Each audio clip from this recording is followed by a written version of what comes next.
So when it comes to kind of coming to therapy with me, I really like to cater my sessions individually to the client. But when it comes to specifically working with anxiety, I like to get a little weird, wacky, and unique when it comes to kind of settling some of those things, because anxiety always demands to be heard. So sometimes you have to scream a little right back in order to manage it. So 3 ways that I really like to do this. So 1, frozen fruit, which again, I know it sounds weird as all get out, but it's a great way to use your 5 senses and a way to ground yourself completely. So when you grab that frozen orange out of the fridge, right away it's freezing, and cold is a great way to ground yourself. You're able to smell the citrus. You're able to just look at it, observe it. You can manipulate it. And you could even throw it around in your hands a little bit just to hear how it falls. So in using this, it kind of grabs you right on out of that anxious thought and focuses you solely on that piece of frozen fruit.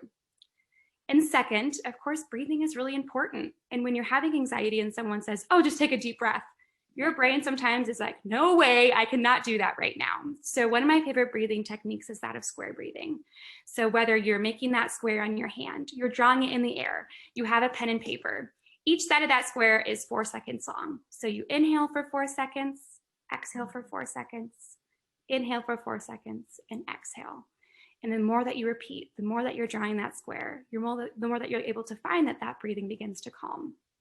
And finally, and this is probably the most unique of them all, if anxiety is like on a scale of 1 to 10, feeling like you're hitting that hard 10, I recommend laying on the ground, putting your feet against the wall, and start talking out the plot of your favorite movie.